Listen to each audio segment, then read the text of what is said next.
Paddy the Baddy has an insane amount of hype, but can he become UFC lightweight champion of the world? All right, July 23rd, we have UFC London, Curtis Blades taking on Tom Aspinall. That's the main event, but the reality is, even though I love Tom, a lot of people, they've got Paddy fever. They've got Paddy the Baddy on the brain, Paddy the Fatty, as some people like to call him these days, because Paddy does like to enjoy himself between training camps, but so what? That is not what this video's about. Even Donald Cerrone came out and said, hey, Paddy, enjoy it, eat it, brother, you earned it. And he certainly did. This video is about how far can Paddy the Baddy go? Can he become the UFC lightweight champion? Can he live up to the hype? Because let me tell you, the hype around this man is unbelievable. Ever since he signed with the UFC, he has been electric. He has lived up to the hype. He has had stunning performances, only 2 so far. But the atmosphere in the building when I commentated both of those fights was unbelievable. First one against Luigi Vendramini was at the UFC Apex, okay? Smaller venue, not really much of a crowd there, but when he came out, oh my God, the place was on fire. Everybody was on the feet. It was a back and forth fight. Yes, he got clipped, and then he said, yes, Scousers don't get knocked out. Scousers do get knocked out. I've seen it happen a few times. But, you know, that made it exciting. And it showed that he can bang. Because Paddy's got great jiu-jitsu. But in his UFC debut, he won via knockout in the first round. Luigi Vendramini is no walk in the park. He's a tough guy. So, fantastic debut. Then, he follows that up with a sensational victory at his next fight, UFC London back in March, Kazula Vargas. Kazula Vargas is more of a banger, but he went out, he made a mistake. He obviously saw Paddy's last fight, but he didn't do his homework. He thought, oh, this guy likes to bang. So Kazula took him down. Big mistake. Paddy ends up getting the submission in round 1 again. Now that was impressive. But what was really impressive was the walkout. I mean, the atmosphere in that place. When his music came on, everyone was singing. On the post-fight interview, he rocked it. He's phenomenal. He's got such star power. He had everybody in the arena singing, whoa, Paddy the Baddy. Then outside in the car park of the O2 Arena, everyone was jumping on cars. They were all chanting, whoa, Paddy the Baddy. It was unbelievable scenes. And let me tell you the following that this guy has. Back in England on Cage Warriors when he used to fight, it was a lot of younger kids, you know, and normally you've got 12, 13-year-olds showing up to Cage Warriors wearing his t-shirts. That doesn't normally happen. 12, 13-year-olds don't really give a damn about mixed martial arts, but Paddy the Baddy just resonates with them. I don't know if it's his attitude, I don't know if it's the way he talks, I don't know if it's his doesn't give a fuck attitude. Maybe it's his haircut, but there's something that resonates with the younger crowd because they absolutely love him. So, Paddy's talking a big game. He disrespects everyone because, hey, that's what he's doing. He's selling himself. Last time at UFC London, he was getting into a whole thing with Ilia Topuria. Ilia Topuria, I believe, is a weight class below.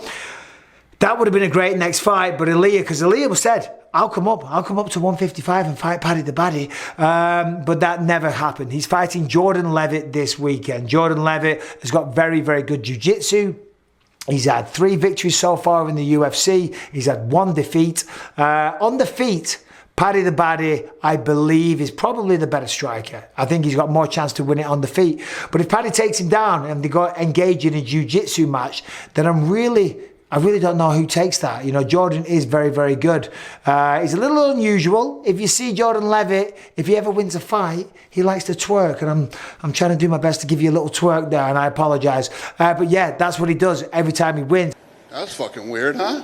Jordan, if you get the job done on Saturday and you twerk, we might see a riot in the O2 Arena. But still, back to Paddy the Baddy and how far can he go? Well, let's take a look at the man's record. So he has a professional MMA record of 18 wins with 3 losses, 6 knockouts, 8 submissions. Currently on a 4-fight win streak, Rodrigo Vargas, Kazula Vargas, as we like to call him, Luigi Vendramini, and then in Cage Warriors, David Martinez and Decky Dalton. Now, before that, he did lose to somebody called Soren Bak, okay? Not familiar. And he also had a loss to Nad Narimani. Nad Narimani used to fight in the UFC for a little while. Tough fight. tough night at the office for a lot of people. Then you go way back in his record, back to 2013. That's when he had his first loss. Cameron Elsey, okay? So 18-3, right? A very, very good record. But 3 losses prior to coming to the UFC. Now, I always like to see when somebody comes to the UFC, if they're going to become a champion or have a real big career, I like to see an undefeated record. But that's not really fair. I was undefeated, but times have changed. The reality is that I think when I was fighting on Cage Warriors, you know, the level of opponents wasn't as good as what it is today. As I said, Narimani, he's a former UFC fighter. And just the overall standard has got better. Cage Warriors has some tremendous fighters. Look at Conor McGregor. Conor McGregor came to the UFC with a loss to Joe Duffy. And hey, listen, that man certainly lived up to the hype. So you can't really look at that. Paddy the Baddy knows what he has at his fingertips. He knows that he has the ability to make a tremendous amount of money. And apparently, talking of money, now he's on a new contract, okay? He was bitching a little bit about the money in the past, but now he's on a new contract. And according to his manager, he's making very, very good money, as he should. The man's a star. The man sells tickets. The man puts people's asses in seats and they come to watch. And he's going to be very polarizing. Paddy's going to be one of those. A lot of people are going to love to see him. They're going to support him. They're going to cheer him. But anytime you're that, you know, polarizing, there's always a percentage of people that want to see you get knocked out. And that's what Conor McGregor had. That's what I had to a certain degree as well. Well, Bisping's just a dick. And that, believe it or not, as a fighter, is what you want. Because last thing you want is to walk out and people just like, oh yeah, this guy. You want emotion on either side, regardless of what it is. I don't care if they're chanting, fuck you, I hate you, I hope you get knocked out, or they're screaming, come on, let's go. That's what you want. You want that energy, and that is what Paddy brings to the table every single time. Now, can he become the champion one day? The problem for him, and I'm not saying a problem, and I'm not saying he can't do it, but the lightweight division of the UFC is the most stacked division that there is, okay? I think Paddy's going to have a tremendous career, and only time will tell. He's going to have to get better, but that's what you do. By the end of my UFC career, I was so much better than the fighter that I was when I entered, you know, when I first signed with the UFC. You can see the marked improvements in every fight. The more times you do a training camp, the better you get as a fighter. Now, not only do you get better at the skills, boxing, jiu-jitsu, wrestling, all that stuff, you get better with your diet, Paddy. You also get better at this, the mental preparation. The preparation is a huge thing. Now, of course, when it comes to the lightweight division, we've got Charles Oliveira, we've got Beneil Dariush, we've got Islam Makhachev. Who else we got? Who else? Conor McGregor, of course. I mean, come on, what a fight that would be down the line. Dustin Poirier. I mean, the list goes on.